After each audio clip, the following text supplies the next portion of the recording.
get a move on.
Hey, Sam. How's it going? I have updates for you, if you have time. I take it you've learned more about Lou? We followed up on the message Deadman left for you at the lab. About how there was another BB-28, not Lou, who, according to the records, was decommissioned 4 years ago. The first time you and Lou met was about 2 years ago now, when you were entrusted with the BB previously issued to Bridges Corp's disposal.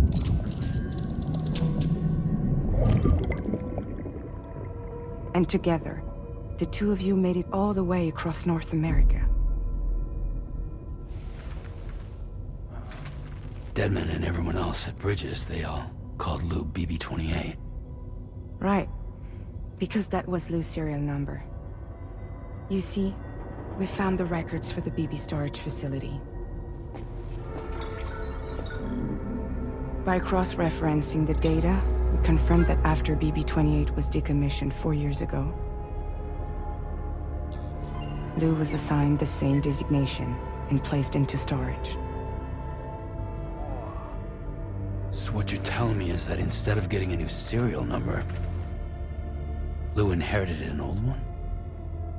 As for Lou's mother, following the C-section, it seems she passed away.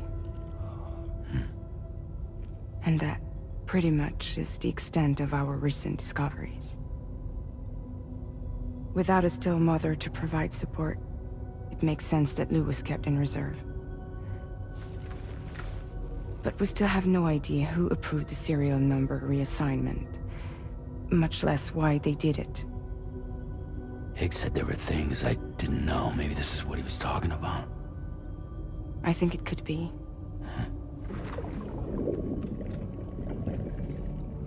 I want to know everything about Lou. You're playing his game, Sam. Chasing after the past is what Higgs wants you to do.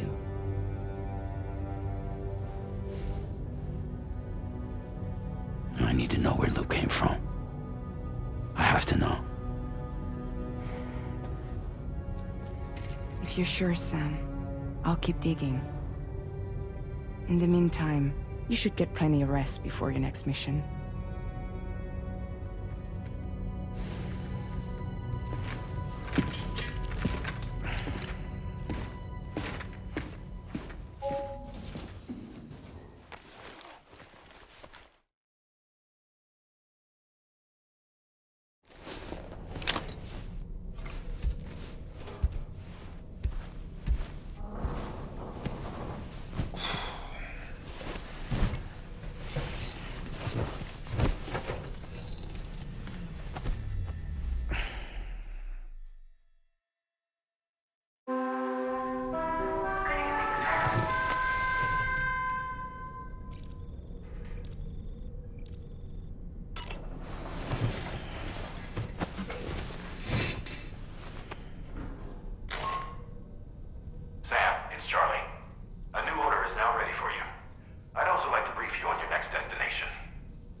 Sam, it seems Tarman decided to leave a few books for you. Right there, by your bed.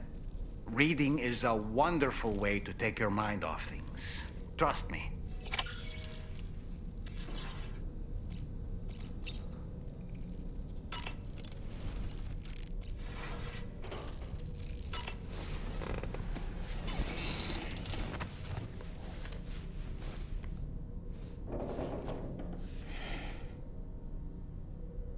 That's Tarman's son.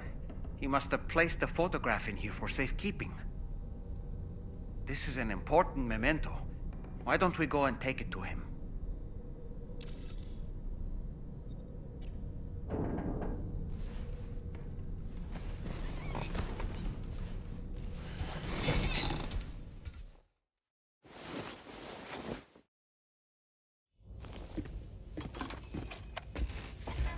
I found this picture in your book. Is this your son?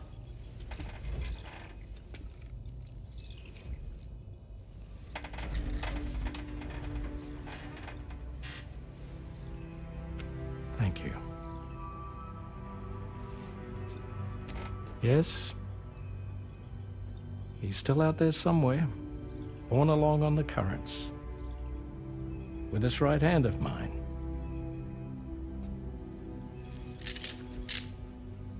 It's due to my connection with said missing piece that I can read the movements of the tar.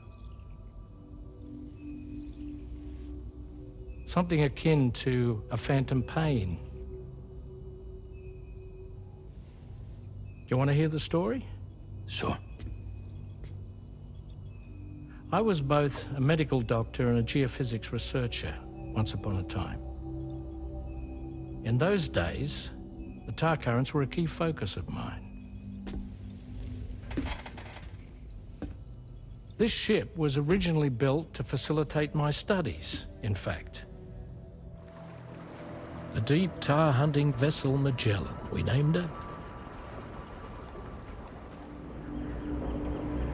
A ship perfectly suited to pursuing the creatures that thrive in the tar's depths. Another avenue of research, you might say. We called them chiral mammals, for lack of a better name. Seemed like the closest fit. Reckoned if we caught one, we could figure out all the mysteries. The tar, the tides, hell, maybe even the stranding. Whoa, she's a big one. Dip yourself in, son. Tar's looking calm. I'll be fine, Pop.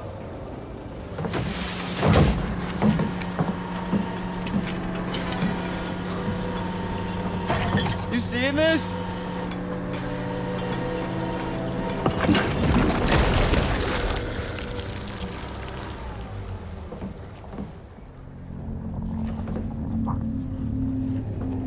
I think she's pregnant.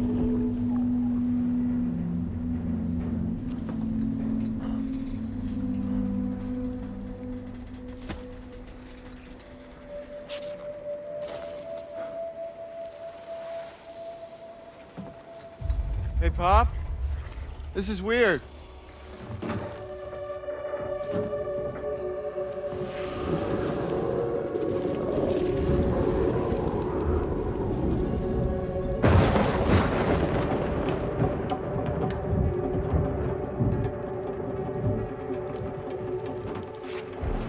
Storm!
And just like that, the tar took my boy, and my hand along with him.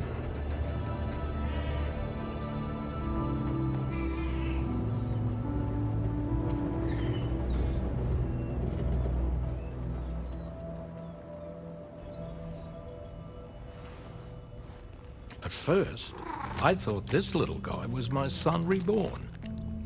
If I may ask a question, the hunters that attacked you after you caught the chiral mammal, are you sure they came from within the creature's womb? Yes. That said, I'm not of the opinion that the hunters were its offspring. Its womb merely served as a gateway to the other side. Indeed. The tar and the beach are connected.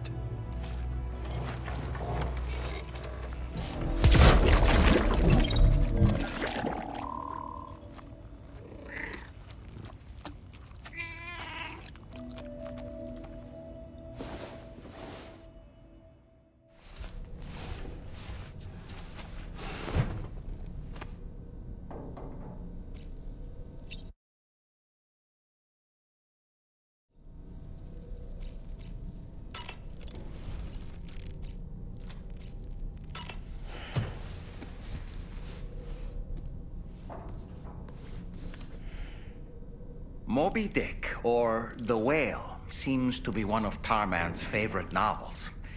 As the name suggests, it's a story about a white sperm whale named Moby Dick. Captain Ahab, one of the main characters, uses a prosthetic leg made of whalebone to replace the one Moby Dick took long ago. He's obsessed with getting revenge against the whale, which he hates with a terrible passion, all while nursing the phantom pain of his lost leg. In the end, Ahab fails to exact vengeance on his foe and is dragged into the sea. His crew's only survivor is Ishmael, the book's narrator. He was rescued after clinging desperately to a coffin-shaped life buoy. That's right, a coffin was his savior. Ironic, isn't it? How you use a thing makes all the difference.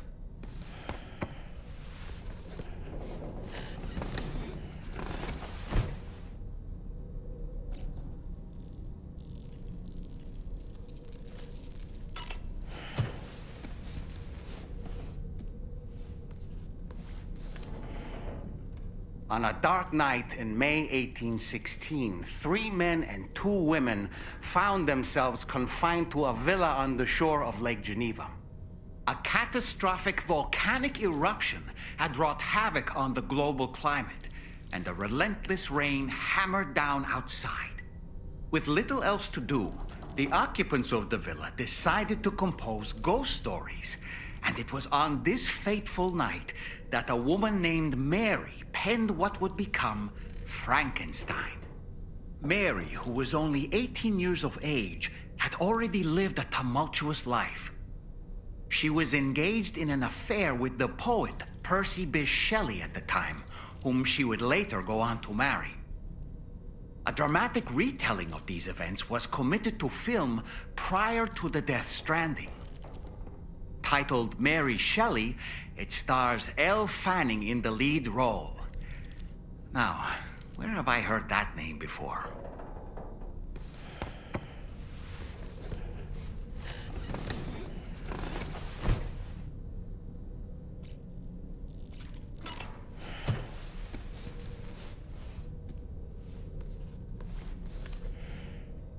The Pequod is the ship in which Ahab pursues Moby Dick on his quest for vengeance. His crew includes Dutchmen, Frenchmen, Spaniards, Portuguese, Icelanders, as well as shipmates from China and India. Countless other people of myriad origins, too. It is arguably symbolic of the multiracial United States. A gathering of souls that transcends ethnic and national divisions, united in pursuit of a singular goal. I can't help but be reminded of Kojima Productions. Wait, judging by your reaction, you've never heard of Kojima Productions? Sam, you can't be serious.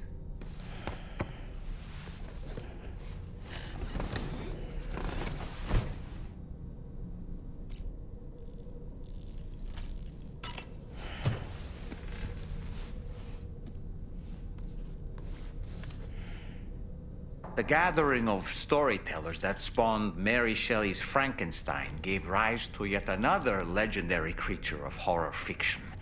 I speak, of course, of the vampire. A physician named Polidori was also in attendance that evening, and he later unveiled his creation in a new novel. As I may have mentioned before, the summer of that year was unusually cold. In Europe alone, 200,000 people are said to have perished as a result. Could it be that a widespread fear that the world might be coming to an end served as inspiration for two classic monsters? I find it a compelling theory.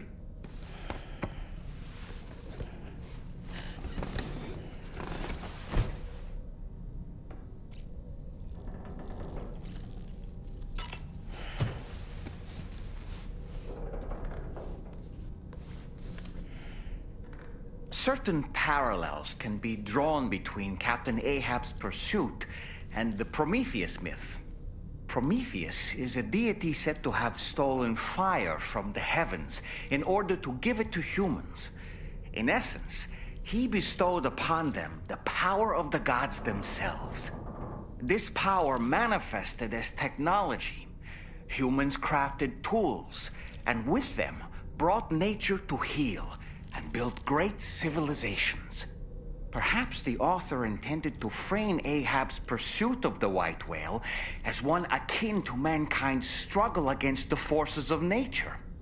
We ourselves are arguably living out our own Prometheus myth as we fight to overcome the Death Stranding. No, we definitely are. And we're not about to lose.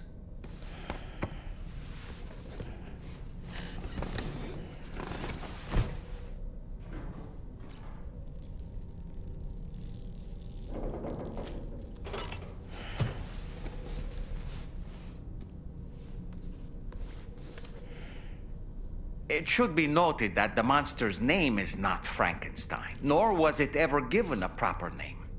Frankenstein is the name of its creator and the story's protagonist, Victor Frankenstein. Through its many movie adaptations, the image of the disturbing and unstable patchwork creature has grown ever more vivid. And in the process, the misconception that it was called Frankenstein was born. In the original novel, however, it was an intelligent, human-like being that craved acceptance. A clever, gentle giant cobbled together from others, not unlike our dead man, don't you think? And while he doesn't appear in Shelley's original work, in several movies, Frankenstein is joined by a rather memorable assistant named Igor. Igor and Victor. Now, where have I heard those two names before?